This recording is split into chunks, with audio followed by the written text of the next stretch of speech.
به نام خداوندی بخشنده مهربان. سلام علیکم و رحمت الله و برکاته. بیننده عزیز و گرامی، برنامه نامه ها از ناحیه ها به اصلاح نیت شماره 255 را امروز تقدیمتان می نماییم. با ما ارکیتکتور را وعده کرد که حلش میکنم، لیکن حقشون میگیرن و همه را خودشون حل میکنند و در این بین ایکجو محمد اقبال پیدا شد. همه را محمد اقبال کشکت و پرتافت. کار ارکیتکتور را قطعی کمیته زمین قینتر کرد، اما ما دبالا موند قریب. خوب، بله، شماره امروزه برنامه نامه ها از ناحیه ها را بیننده گرامی این بار نیز پر را به یک ناحیه وحشی فیض بخش بخشیدیم.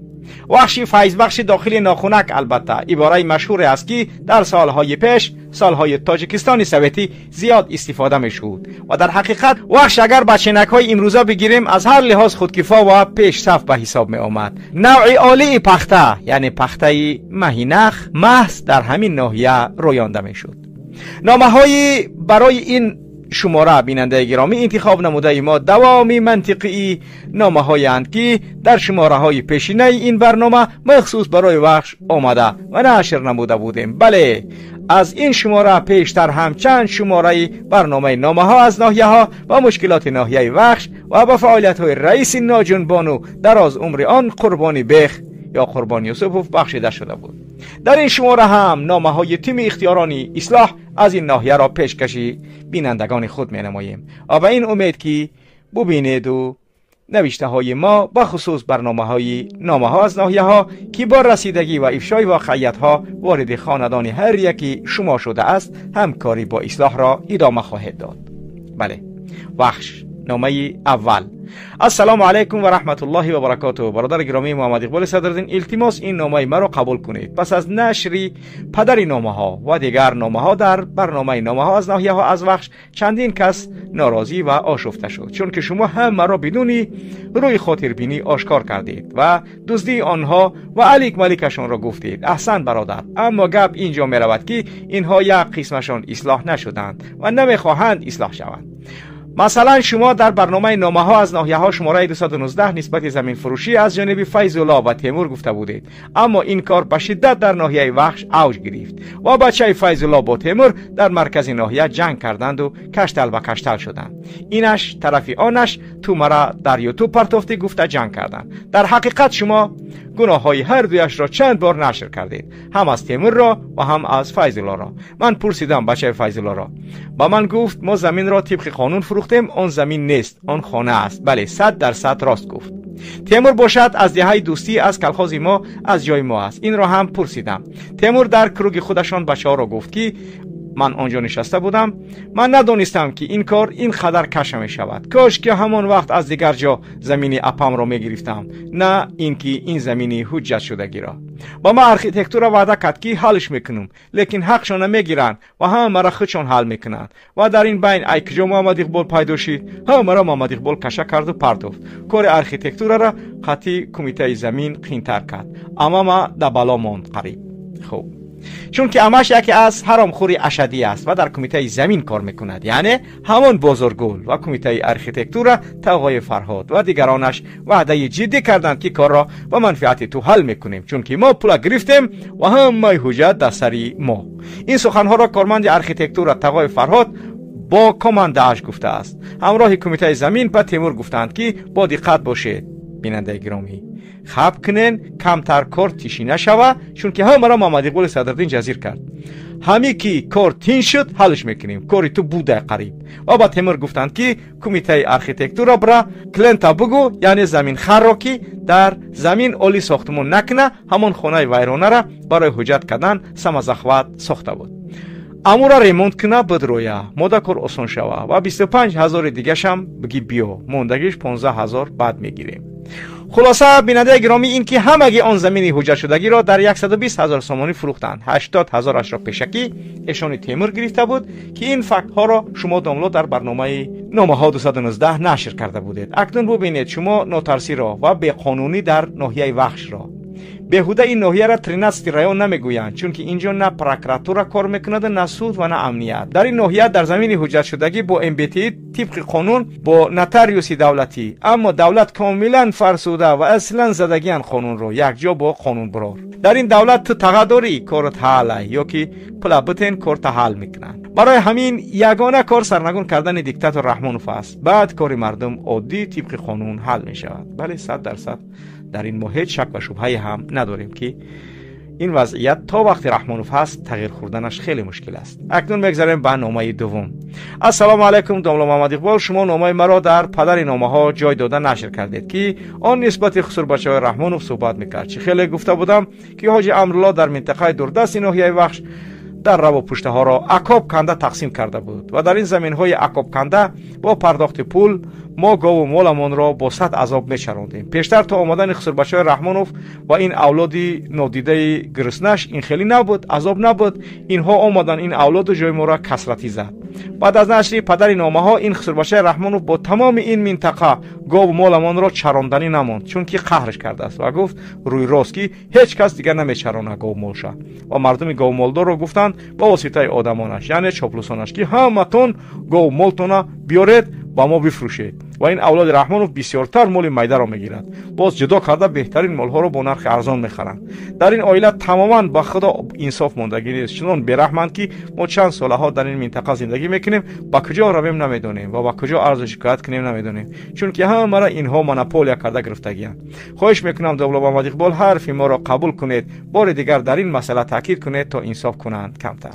خب حاجی امرالله ان شاء الله که بعد از دیدن این برنامه ممکن است که یک کمی تغییرات وارد کند. حاجی امرالله این زندگی است و این عمر است و عمر ما با پایان رسیده ایستاده است و خب دیگر ظلمی انجام داده ایستاده تو واقعا در پیش الله جواب میگویی و طاقت عذاب الله را نداری. خب حاجی یک کار کن، این مردم از زیاد ظلم نکن، از خدا ترس و فکر نکن که تا ابد یزنه زنده است و این حکومت باقی میماند و یک روزی هم زوال این رژیم و زوال یزنت هم به پایان میرسد، روزی به پایان رسیدنش هم میرسد و این مردم هم با آن چیزی که آرزو دارند میرسند. ولی آن روز مشکل است که تو چگونه به چشم این مردم نگاه کنی و یا اینکه خوب دیگر وضعیتت رو میدونی که چی میکنند. به همون خاطر اگر از الله نترسی لااقل از آن روز یک کمی ترس که آن روز رسیدنی است. بله نامه سوم. السلام علیکم محمد اقبال، شما واقعا خدمت بزرگ کردید در این کشور، همچنین در این ناحیه خالی از رحم و شفقت و پر از بی‌عدالتی و بی‌انصافی مقامات دزد و کروپسیونر ناحیه وخش 13 رایون. احسن به شبکه اصلاح ما مینداریم از شما. خدا همه این نهضتی ها را نگهبان باشد. اکنون میگذاریم سری موضوع. پس از نشر مقاله امپراتوری وحش قربانی بیخ سخت در خشم و غضب و ناراضی بود، اما سیر فوش نمیکرد، چون که همه گپایتون با دلیل و حجت و راست بود. این امپراتوری خودکامت در راه با کامندش باغ ناحیه وخش را توف و کله و نیمکوله کرده هوی کرد. باز بازیچه ها و هویتلکی زمانوی گویا پس از هوی کردن مردم ایخرسندی آمدند با سیر و تماشا، لیکن در این باغی نیمکوله کرده از لاتکه ها یک نابالغ صنف 8 از کوچه تلمنی پیشتره غلطید و معیوبی یک عمره شد، چون که نظارتچی خوب ندارند. این از سرشوی کاری باغی ساز کرده امپراتوری وخش.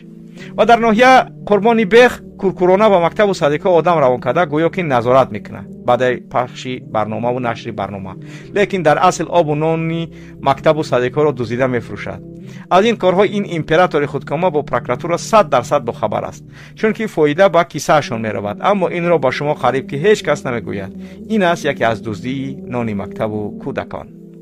خوب که دیگه قربانی بیخ تا خدا که هدایت کنه. چی بگیم دیگه آخه. نامه چهارم. السلام علیکم برادر گرامی محمد اقبال، من برنامه نامه های شما را تماشا کردم. نسبت زمین فروشی در ناحیه وخش، من همچون زن مادر به شما میگویم که این کارها این زمین های آبی را فروختند و فروخته ایستادند. 100% راست است، لیکن با شما قریب که فقط از مرکز ناحیه میگویند و مینویسند. در حقیقت باشد در تمام منطقه وخش زمین فروشی در اوج اعلی ادامه دارد. مثلا در منطقه کیروف 2 و کیروف 3. در کیروف 3 باشد فند و فریب کردن مردم از جانب رئیس جماعت پیشتره و از جانب ارکیتکتور و کمیته زمین خیلی زیاد است. بی‌عدالتی نسبت مردم عادی و مردم بی‌سواد، چون که میدونن عرض و شکایت فایده ندارد. این عرض و شکایت ها را مردم چند بارها کردن، اما رزولتات یا نتیجه نیست و نمیشود، چون که با مقال مردمی گپ زنیم آب ای بالا لای است. یعنی همش را کریشوت خودی جناب عالی میکند. مثلا رئیس کمیته آرکیتکتورا از همین کیروفیسه ما است، میداند و میبیند، لیکن کریشش سخت به قوت است چون که تقایش در سود کار میکند، برای همین از کار نمیگیرنش. حتی زمین های جماعت رو فروختند. این دهشت است. باور کنید برادر، نمیدونیم دیگر چی گونه شکایت کنیم. در این ناحیه چنان به عدالتی است که اگر کتاب بنویسی چند مجلد می شود. قربان بیخ آشکارا گفته است که شما مرا از جمج مونده نمیتونین. پروکرور گنرالی خاله بچم اپای عزیزمو کریشم و خسر بچه هاش زبان کوتاه کردگیم. چیزی من میخورم اینو خطیمن. خودتون فکر کنی چی کار میکنن دیگر. خوب دیگر خیک معلوم است دیگر. نامه پنجم. السلام علیکم برادر عزیز محمد اقبال، امیدوارم که صحت و سلامت هستید. از کارهای شما ما خیلی راضی و خرسند هستیم. پس از نشر نامه ها درباره وحش در این 71 تره یا که دو کاناله، باور کنید که مردم خیلی حالشون خوش شد. نتیجه بهتر است. مثلا پس از نشر مقاله و ویدیو دیگر در روز ماهیزن ها با برق قریب که نیست و نابود شدند. فقط شبانه کورکورانه با احتیاط ماهی میزنند. کم هم باشد تاثیر نامه ها شروع شده است. خدا را شکر این نتیجه است. رئیس محله باشد معلمه سفرگل کارگر معارف گریه کرده گشت از پیش مردم. میگه که کومی مرا در یوتیوب پرتوفتیان، حتی ای جای کار زنگ زده گفتن که تو زویزده یوتیوب شده ای. اگر خوب میداند که کی نشرش کرده است و در کجا نشر شده است. نمیتونه گرفتن ده نامه و میترسه. حاضر در وقت از کمیته دولتی امنیت ملی پروکراتورا دوستای ناحیه نمیترسند، ولی از اصلاح سخت میترسند. این نتیجه کارهای اصلاح است. باور کنید که سخت خرج کردگی است، اما یگان عمل نمیکنند چون که یگان کار کردن نمیتونه. مکتب مونده است نساخته، خلق با امید دولت، اما دولت زدگی خلقه. استالبه ها نچسبانده موندگیان. باور کنید گرد به گرد این دههای کلان همه پوری موسر جمع شدگی است. خودش آدمی معارف، آدمی دولت است، اما هر روز با بالای موسرها کار میرود و با بالای موسرها کار با خونش برمیگردد. میگویی که در بنگلادش زندگی داریم. همه این کارها، این پرابلم ها موندگی. این رئیس با چاپلوسک هایش با مردانی زنک صفتی غیبتچی گشت است. نامنویس را کفته ایستادند. لیکن این رئیس محله نه اصلاح می شود، نه جا را خالی میکند و نه کار را پیش میبرد. خوب نامنویس در پیش ته. چرا نامنویس گفته است رئیس اصلاح که خدمت که نمیتونی وظیفه خودت که آدم رمون که بتونه خدمت کرده. تو چی نامنویس میکنی؟ جنایت انجام داده. همه کارهای هر روزه نوشته هستند. تو چی نامنویس میکنی؟ تو اصلاح که برای چی نامنویس میکنی؟ ما همه کارهاش نظارت داریم و همه اش را ثبت کرده ایستادیم و حتما این نتیجه هایی که میشه با اصلاح مینویسیم. ما نو راه اصلاح اینها را پیدا کردیم. دیگر خدا را شکر. خوب سلامت باشید. نویسید. تمام برادران و خواهرانی که در بخش هستید، همه اون چیزی که میبینید نویسید. آخر نامه ششم. السلام علیکم محمد اقبال صدرالدین. التماس این نامه دردناکی مرا و ما را قبول کنید، چون که به صاحبی در این ناحیه وحش اوج میگیرد. من ساکن ناحیه وحش جماعت شهرک هستم. شوهرم در روسیه است. درد ما چنین است. چند وقت است که ما را از حکومت آمده آگاه و اگرجت هم کرده رفته ایستادند. حکومتی ها شخصا از نام رئیس این ناحیه قربانی بیخ تز آمده آگاه مون کرده استند که خانه شما در گیم پلان در آمدگی است. شما خانه هایتان رو خالی کنید و روید. در عوضش سری هر خانه 100,000 سومانی یا که $10,000 پرداخت میکنیم. اما مردم نه همه راضی شد.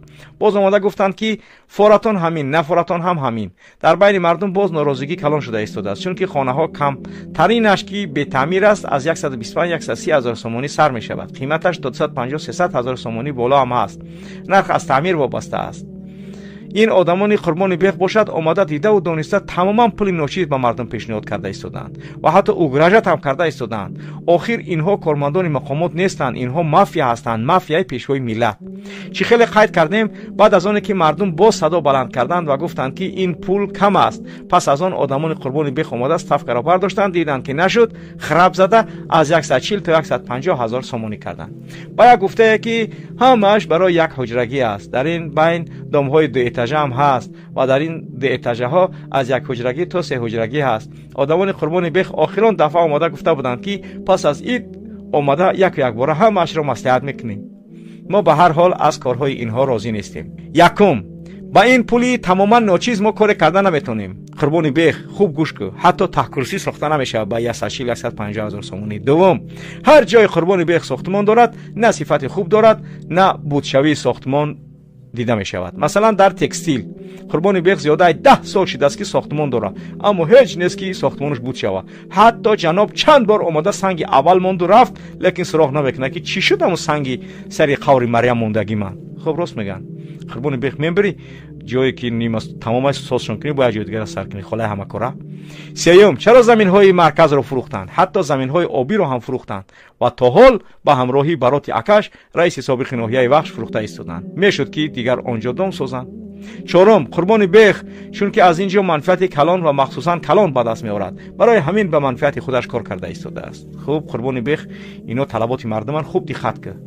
التماس برادر گرامی محمد اقبال نامه مرا نشر کنید، چون که ما جای دیگری رفتن و عرض و شکایت کردن را نداریم، چون که شخصا قربان بیخ با جان و اولادش هم مرا اشغال کرده گرفتگیند و همه زمین های سابق کلخوز مسکو را از خود کردگیند. مردمی آنجا را باور کنید خون خلق را مکیدند و سیر نشدند. باز آمده در سنتر قریب که همه را مناپولیا کرده گرفتند مثل دیوانایف‌ها و همه میدونه در ناحیه وش کریشه قربان بیخ خودی جناب اولیه. حتی جیانهاش این کارهای اوبوشی و بندیتی را بجا نمیکنند، آشکارا هر جنایت خواهند انجام میدهند و از هیچ مقامات ترس و هراس هم ندارند. گفتی خودشون که همه در اختیارشون است، هر کاری که خواهند در ناحیه میکنند. برای همین یگانه با اصلاح فقط عرض و شکایت میکنیم، چون که اینها راستی گپ نه از خدا میترسند نه قانون، اما از شما و اصلاح سخت هراس دارند. باور کنید ما در این جایم و همه را با چشمانمان میبینیم. خب الحمدلله، این هم عزت و ذلت از جانب الله است و خدا کند که این ظالمان حقیقت را فهمند و واقعیت را فهمند و دیگر دانند که مردم از اینها بیزار شده‌اند. بله، نویسید مردان و زنان، جوانان و کلانسالان از وحش، هر چی میبینید نویسید، ما در خدمت شماییم. نامه هفتم. سلام علیکم برادر عزیز محمد اقبال، من ساکن ناحیه وحش هستم از کلخوزی مسکو، از جای قربان بیخ. من یک لقای بچه هستم. با شما چی گفتنی هستم؟ شما جنایت‌های قربان بیخ رو گفته ایستاده، لیکن شما بسیار چیز رو نسبت قربان بیخ نمیدونید. آخه وقتی شما نگید لقای بچه ما یک جا بدونم، ما ای وحش نباشم، جنایت چک میدونی بنویس. بعضی طرف فقط بنویسید شما نمیدونید، خیلی نمیدونید بنویسید، نشرش کنید مردم بدونه.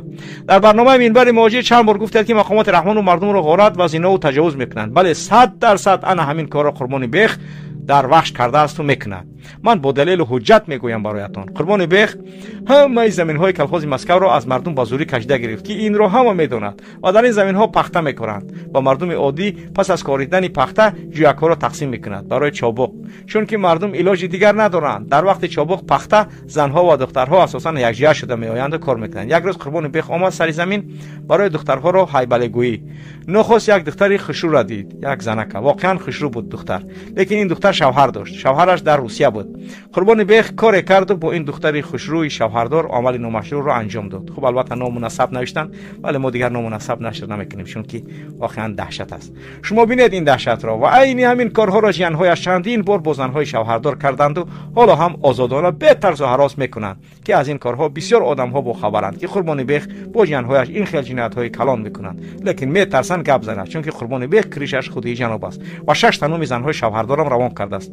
یعنی این لقای بچه نام نسب همون زن، بعضیش فامیلیا ندارن نامش نوشته است و بعضیش نام شوهرهاش هم نوشته، یکی زنی فلانی را زنی فلانی را. خوب دیگر واقعا دهشت است این.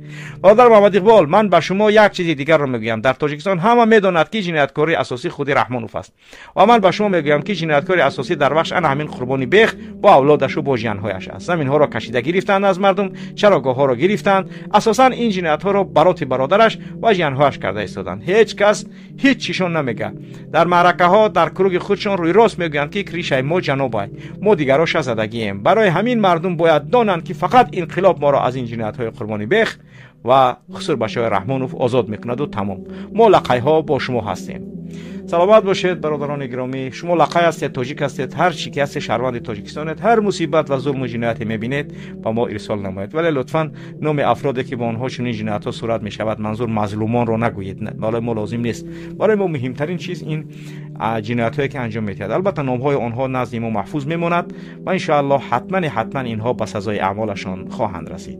در گذاشتن لایک‌ها و انتشار این برنامه ما را همراهی نمایید. با شما بود محمد اقبال صدرالدین. سلام علیکم و رحمت الله و برکاته.